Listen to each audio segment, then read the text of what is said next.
I still don't have the right hose for the car, and I'm losing my mind. But I've calmed down enough to try to do other things. So van has red-black coming from the fuse into the relay, and then black is power to the fuel pump. Brown goes to 202, which is under the seat.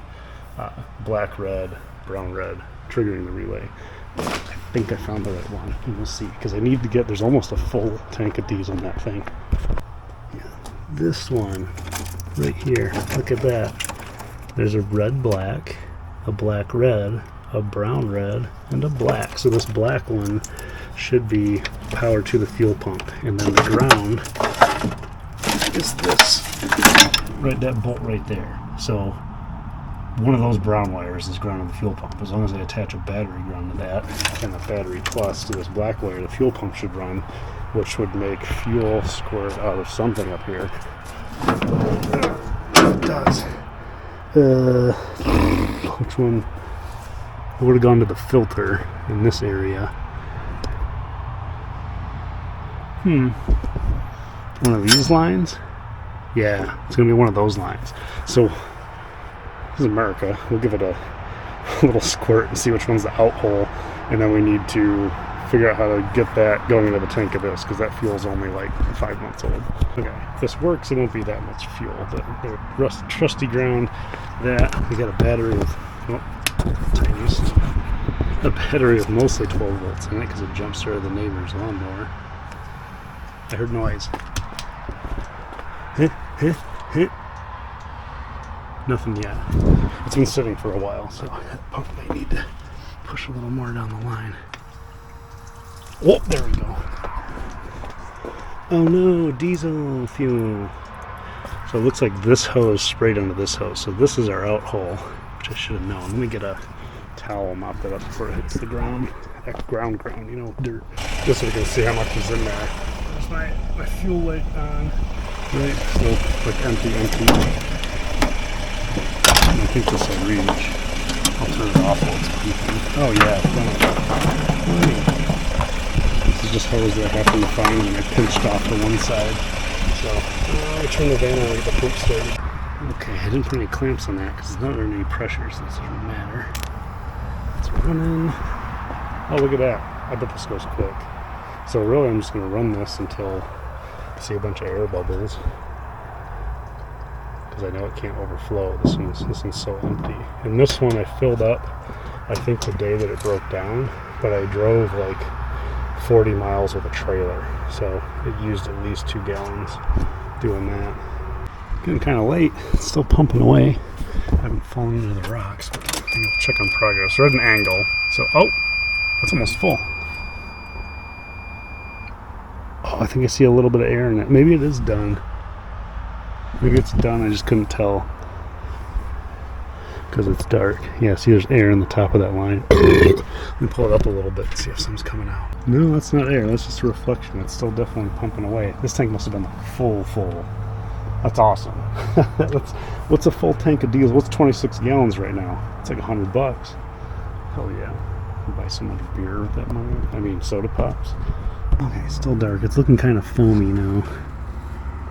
There's still some coming through, but it's like aerated.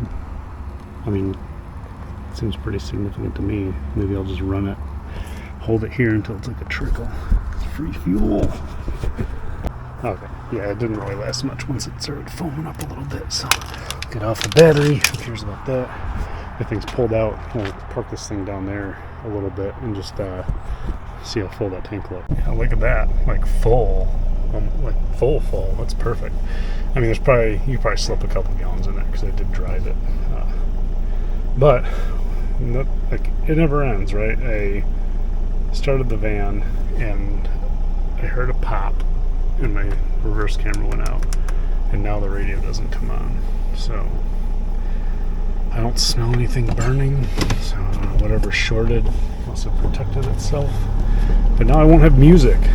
It's just super sad and dumb. This camera seems like pretty good low light. Oh, I need to make sure. What about that axle? I want to run over. There it is. My spare axle. I also don't want to back into my actual car when I get to daily drive soon. So I guess the radio won't matter that much because all I have to do is go to the dealership tomorrow and grab an AC line for that bad boy. Put it back together. It's starting to calm down.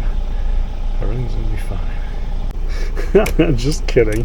Whatever that pop was, it also does the power windows.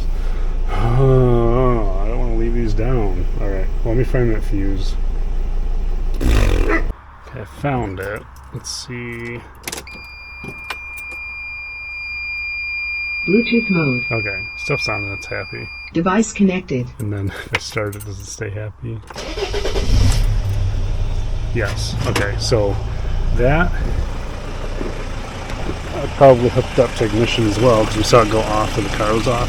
And we're not going to see it in the dark. But body manufacturer 15 amp, right? The same one I plugged the windows into. It's that post that's on, the ignition's on. It has a 15 amp fuse. So it has this hooked into it, the radios and stuff hooked into it now, and the windows hooked into it.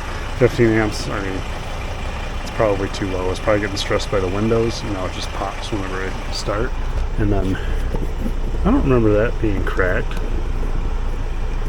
Shitty. When it rains, it pours. What I'll probably do then is fuse. I'll have to look at my wiring and do some other stuff. And I'll probably move my other camera into this monitor because this is what this one does at night. It's like completely unusable. Okay, well, at least. Well, here's probably pro tip is just do one window at a time instead of both at once. That could even be part of it. Stress that little 15 amp fuse out. Which if these are going through a 15 amp fuse, obviously I don't need to have 25s on them like they had from the factory.